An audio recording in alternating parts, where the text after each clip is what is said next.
बात चुनाव की। जी हां, चुनाव की। आप कहेंगे अरे भाई अब ये कौन से चुनाव, अभी तो खत्म हुए हैं लोकसभा चुनाव, मदर ऑफ ऑल इलेक्शंस।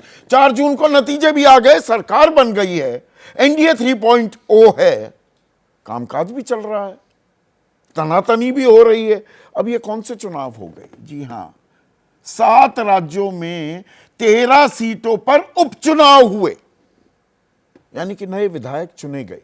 विधानसभा के चुनाव थे, उपचुनाव। अब जो ये नतीजे आए हैं, उपचुनाव का जनादेश दे रहा है क्या संदेश, ये बड़ा अहम हो जाता है। वैसे उपचुनाव जब भी होते हैं तो ये मानकर चला जाता है कि भाई जो भी सत्ताधारी दल है, जिसकी सरकार है राज्य में, क्योंकि ना तो वो प्रचार प्रसार में जोर होता है और सरकार की अपनी एक ताकत होती है, वोटिंग परसेंटेज भी कम होती है, तो जिसकी सत्ता वही जीत जाता है, पता भी नहीं लगता। लेकिन यहां पर कहानी कुछ और दिखी, उल्टी गंगा भी बहती दिखी। और एनडीए और इंडिया, जिन 2 खेमों की हम लगातार कई महीनों से बात कर रहे थे, उनके लिए ये नतीजे, ये परिणाम क्या संकेत, क्या संदेश दे रहे हैं।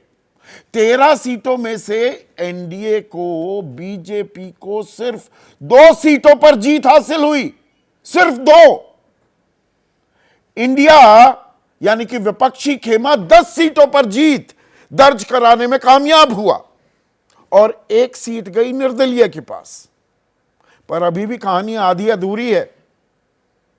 भाई किन किन राज्यों में हुए, किसकी सरकार थी, यह जानना भी तो जरूरी हो जाता है। अब पश्चिम बंगाल में 4 सीटों पर उपचुनाव हुए और चारों की चारों सीटें तृणमूल कांग्रेस जीत गई। अब यह भी कहा जा सकता है इसमें क्या बड़ी बात, तृणमूल की सरकार चल रही है वहां पर, 2011 से सरकार है लगातार, तो जीत तो होनी थी। पर बीजेपी जो ताल ठोक रही थी, हालांकि वो ताल ठोकना काम नहीं कर पाया। लोकसभा चुनाव में 18 सीटें 2019 में जीती थी, 12 पर सिमट गई बीजेपी इस बार। एग्जिट पोल तो कह रहे थे 25-30 जीत जाएगी, ऐसा हुआ नहीं। ममता ने अपना जलवा बरकरार रखा और अब to rub salt in the wounds, जो कहते हैं, जख्मों पर थोड़ा और नमक छिड़कती हुई ममता बनर्जी दिखाई दी। 4 सीटें तो जीती, लेकिन जीत का अंतर यहां पर देखना जरूरी हो जाता है और आपको बताना भी। रायगंज में 50,000 से ज्यादा वोटों का अंतर, उससे जीती तृणमूल कांग्रेस।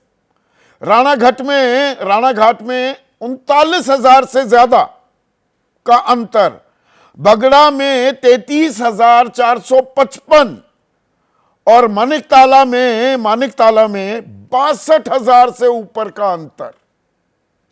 यह ह्यूमंगस है अंतर।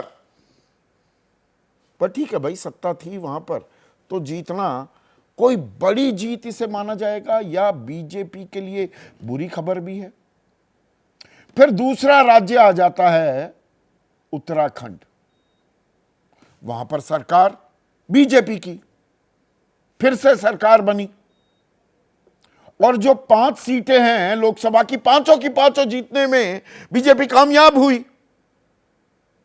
तो भाई 2 सीटों पर उपचुनाव हुआ तो ये तो मानकर चला जाना चाहिए कि बीजेपी जीतेगी। बीजेपी दोनों सीटें हार गई और उसमें 1 सीट बद्रीनाथ, एक फैजाबाद, अयोध्या नगरी फैजाबाद लोकसभा क्षेत्र में ही आती है, वो सीट हार गई। प्राण प्रतिष्ठा 22 जनवरी को हुई थी, पर राम लल्ला ने आशीर्वाद नहीं दिया। ना ही बद्री धाम कितनी बार गए हैं प्रधानमंत्री मोदी, पर वहां भी बीजेपी को हार का सामना करना पड़ा। फिर बारी आती है हिमाचल प्रदेश की, और हिमाचल प्रदेश में 3 सीटों पर उपचुनाव था और यह बहुत अहम भी था, क्योंकि हिमाचल प्रदेश में ऑपरेशन लोटस को अंजाम देने की कोशिश की बीजेपी ने और निर्दलियों को अपने खेमे में ले लिया। कुछ कांग्रेस के जो विधायक थे उन्होंने त्यागपत्र दे दिया, बड़ा वहां पर रायता फैला और इन निर्दलियों को टिकट दे दिया बीजेपी ने। लेकिन 3 में से 2 सीटें बीजेपी हार गई, एक ही सीट जीत पाई। तो ऑपरेशन लोटस भी धरा का धरा रह गया। यहां पर कांग्रेस ने, सुखविंदर सिंह सुक्खू ने भी दांव चल दिया, देहरा सीट पर अपनी धर्मपत्नी को ही लड़ा दिया, उतार दिया चुनावी मैदान में, पर्सनल रेपुटेशन भी स्टेक पर लगा दी। और यह नलगढ़ लिखा हुआ है, दरअसल नालागढ़ है वो सीट।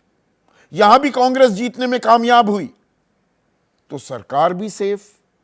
और जो चारों की चारों सीटें बीजेपी लोकसभा में जीतने में कामयाब हुई थी और लगता था संकट के बादल सुक्खू सरकार पर मंडरा सकते हैं, क्या वो छटते दिखाई दिए?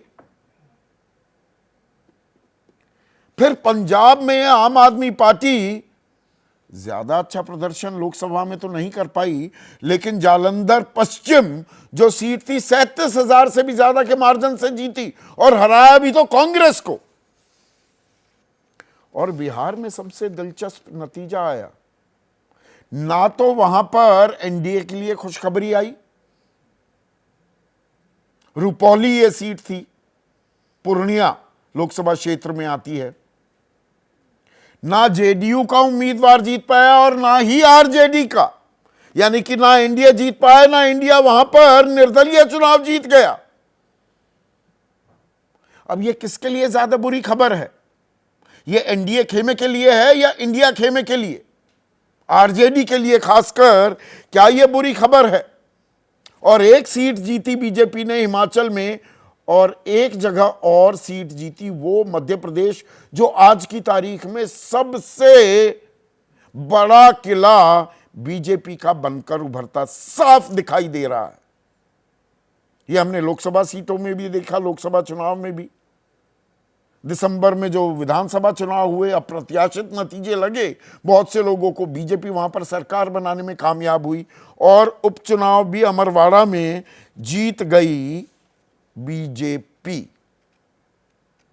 तो 13 में से 2, पर कहानी क्या यहीं खत्म हो जाती है? उत्तर प्रदेश, जहां पर अभी उपचुनाव होने बाकी हैं, क्योंकि वहां भी बहुत सारी सीटों पर जो विधायक थे अब वो सांसद बन गए हैं।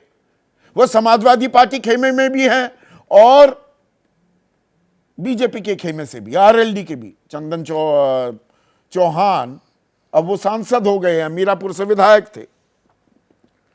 तो उत्तर प्रदेश में रमेश चंद्र मिश्र हैं, बादलपुर से, जौनपुर में पड़ता है ये हल्का, वहां से विधायक हैं बीजेपी के। ये कहते हैं कि आज की तारीख में बीजेपी की स्थिति ठीक नहीं है।